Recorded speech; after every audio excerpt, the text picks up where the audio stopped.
Hello, everyone. I hope you're all having a wonderful morning.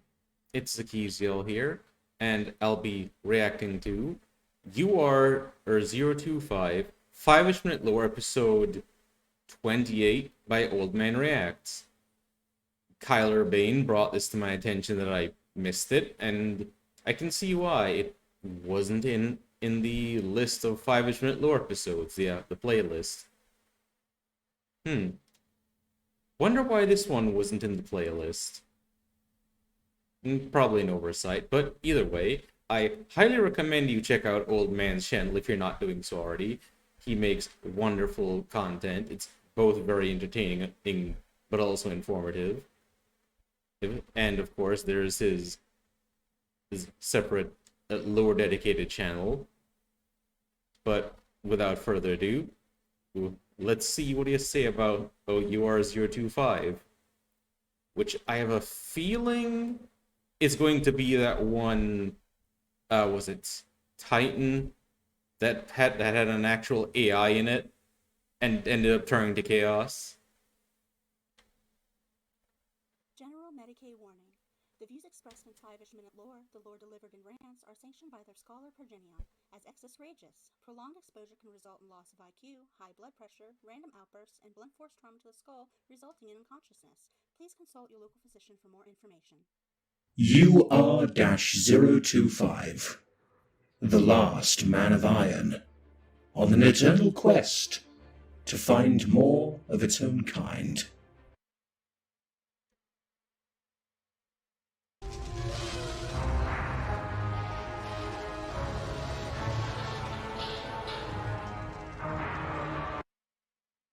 Hello, meatbags! Let me be the first to congratulate you on your selection to have your life juices power the Big Getty Star.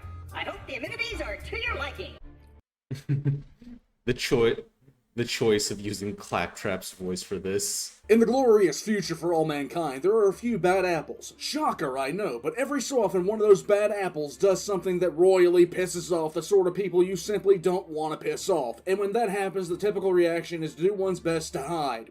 Sometimes, though, you've royally pissed off those whose reach is practically limitless, whose wealth and power are unquestionable, and at that point, even the darkest hole in the ground isn't safe. Also, isn't that the Inquisitor lady who is Caiaphas Cain's girlfriend?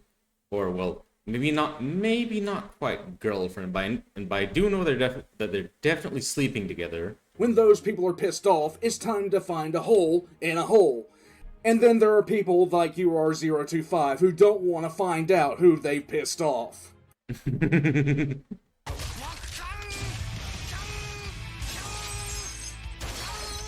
Now sit down, kids, and let the commissar tell you a story. A tale of the before time, in the long, long ago. During what is called the Dark Age of technology, humanity was capable of some outright insane feats of technological achievement and were so powerful it was ridiculous.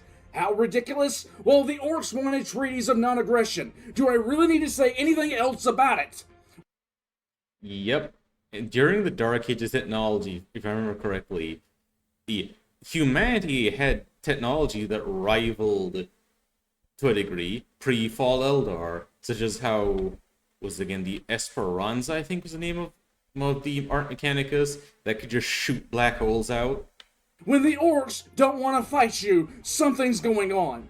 Humanity was doing absolutely wonderful, truly a time to be alive. Then, due to a combination of the Eldar, a sudden spike in the population of Psychers, the Eldar, the method of faster-than-light travel becoming unstable, the Eldar... Oh yeah.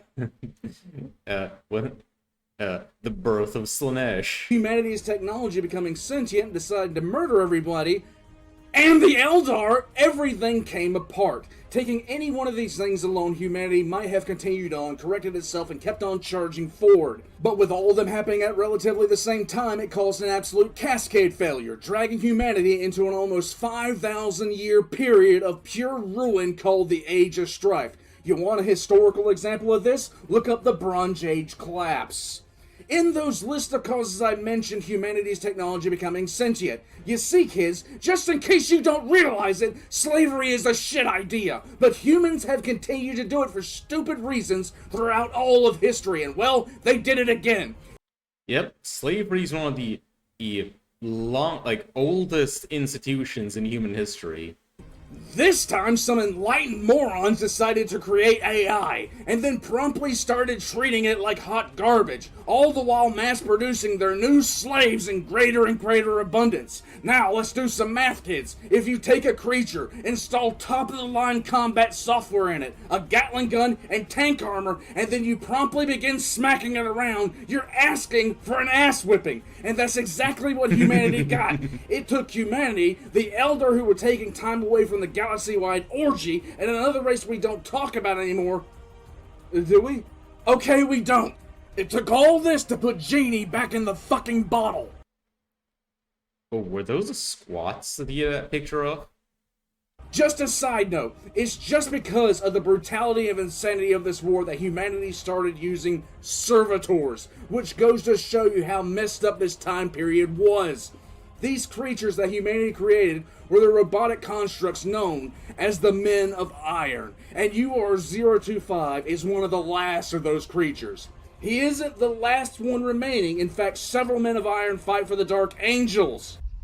Make him repent, Asmodai. Do with that information what you will. And apparently the squats have a few, don't ask. Asmodai will make you repent. Oh yeah, the new squats, the Leagues of Votan, with their AI supercomputers, the Votans. Also, there may or may not be one heading to Mars to unleash something called the Void Dragon, but that's another Voxcast entirely. If I could summarize UR-025, I'd call him a sassy bitch. His vocal modulator makes him sound ridiculously cheerful all the time, even if he's telling you you're gonna die horribly. Oh, now I understand why they use Claptrap's voice for it. Which makes him somehow endearing while at the same time utterly terrifying. For an unknown amount of time, he's been living at a station called Precipice. And station is a term I use so loosely I might as well say he's been living at a school for the deaf and blind. Precipice is a 1,000,000-mile wide graveyard of ships with a Blackstone fortress sitting in the middle of it. Yep, the same kind of Blackstone fortress involved in the Abaddon temper tantrum. This Blackstone fortress is sitting in the ass end of the Segmentum Pacificus, and as soon as UR-025 found out about it, he faked being a robot and went straight there. UR-025 has perfected the program Bullshit.exe and uses it regularly to keep his true nature hidden. He claims to be owned by the Magos Eternicus Nathos III, Men 3, and makes money by guiding people around the Blackstone Fortress. Unfortunately for him, he tries at the same time not to give away too many secrets of the fortress, because he's hoping there's another sentient machine inside, and he's looking for his mood kindred. This has led to a fair amount of people who pay him winding up dead because he guides them straight into places where he can. Wow, if the Men of Iron, numbers-wise, put the Imperial Guard to shame, while still having all the advantages of, well, being a large armored and heavily armed automaton. Yeah, I can definitely see why humanity had so much problems dealing with them, even with the technology available to them at the time. You can kill them without anyone noticing. UR-025 will gaslight anyone that comes within vocal range, sounding as happy as hell when he's doing it, all the while keeping his sentience as secret as he possibly can. Even though he's a Man of Iron, he has no real hate to humanity. In fact, he kind of pities humanity in its current form, and machines even more.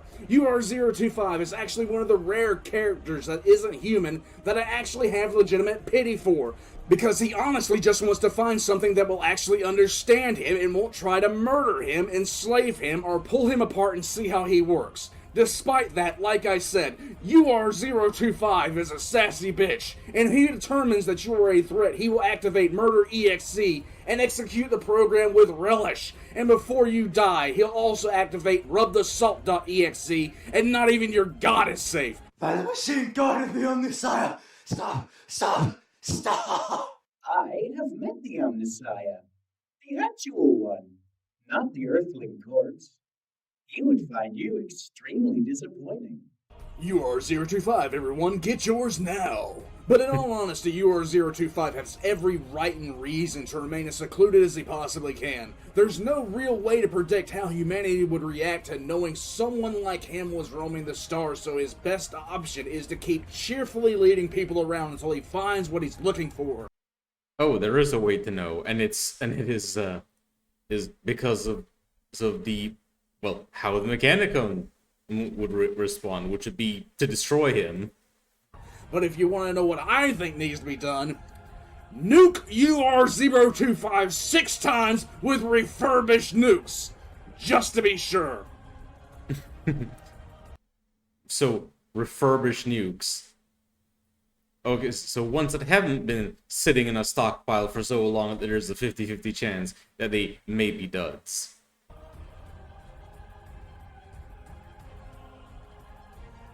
Yeah, that, as always, that was fun to watch. I always enjoy a old man's 5-ish minute lore or episodes. They're always a treat to watch, and I hope you guys enjoyed watching with me.